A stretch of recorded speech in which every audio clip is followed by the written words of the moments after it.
Fixação do preço de venda e decisão sobre compra ou produção. Baseado no livro Contabilidade de Custos do professor Eliseu Martins, da Faculdade de Economia, Administração e Contabilidade da Universidade de São Paulo. Editora Atlas, 9ª edição, 2003. Do capítulo 19, Fixação do preço de venda e decisão sobre compra ou produção, da página 218. São bastante importantes e interessantes as discussões sobre o processo decisório nos aspectos ligados à administração de preços de venda e sobre o dilema de compra ou produção de determinados itens.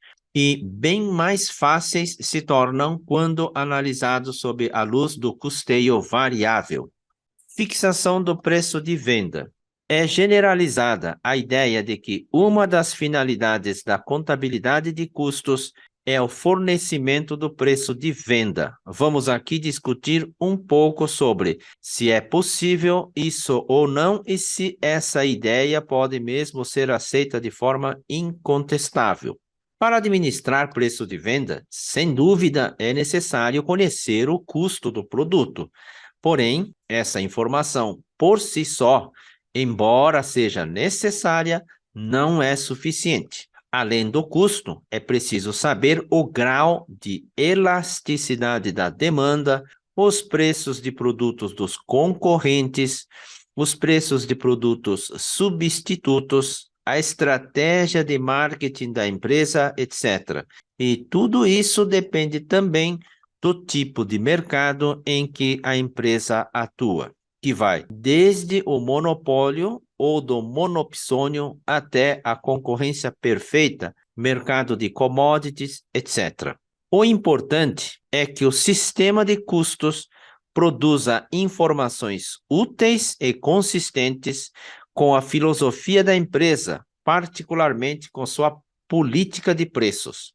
Considerando-se esses aspectos citados, os preços podem ser fixados com base nos custos, com base no mercado ou com base numa combinação de ambos.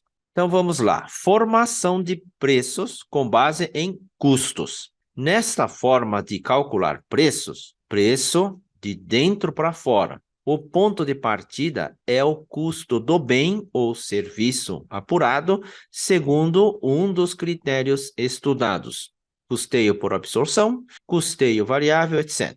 Sobre esse custo, agrega-se uma margem, denominada markup, que deve ser estimada para cobrir os gastos não incluídos no custo, os tributos e comissões incidentes sobre o preço e o lucro desejado pelos administradores.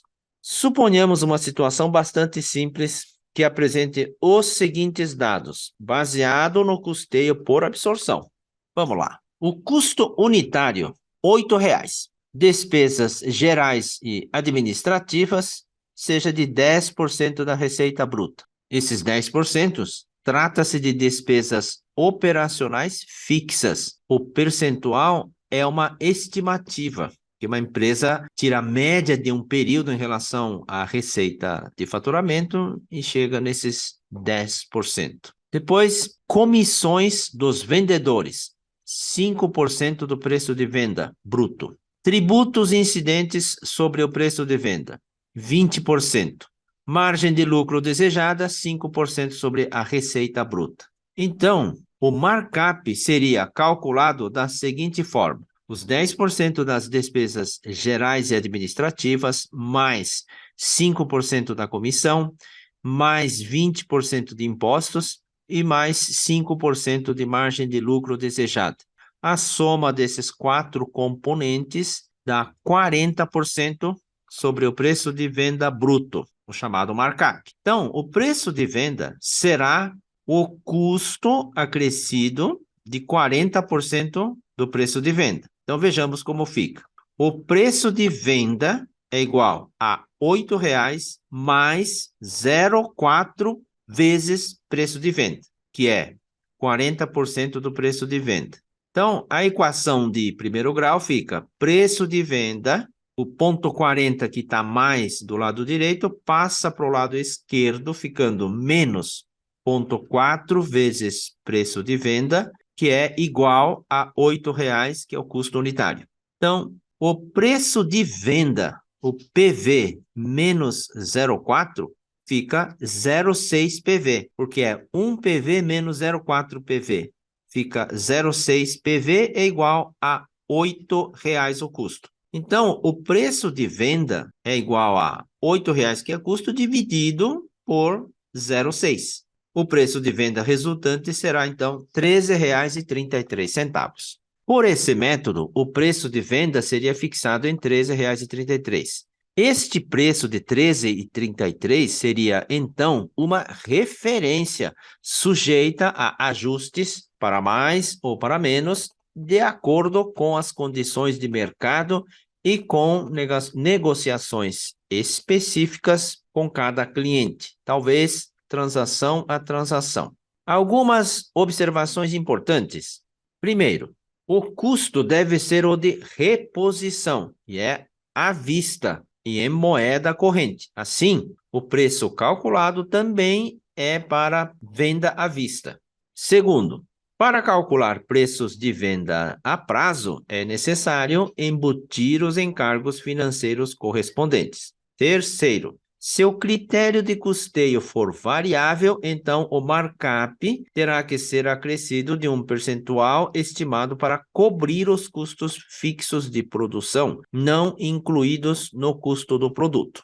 Quarto, se os vendedores tiverem vínculo empregatício com a empresa, então o percentual de comissão deve incluir os encargos sociais. Quinto, os tributos a considerar são os incidentes direta e proporcionalmente sobre a receita, como o ICMS, o PIS, COFINS, ISS, etc. E sexto, o lucro desejado pode ser expresso de várias formas, inclusive em valor absoluto, tomando-se por base o capital investido, o custo de oportunidade, etc. Esse método de calcular preço com base em custos é muito utilizado pelas empresas, porém, apresenta algumas deficiências, como não considerar, pelo menos inicialmente, as condições de mercado, fixar o percentual de cobertura das despesas fixas de forma arbitrária, etc.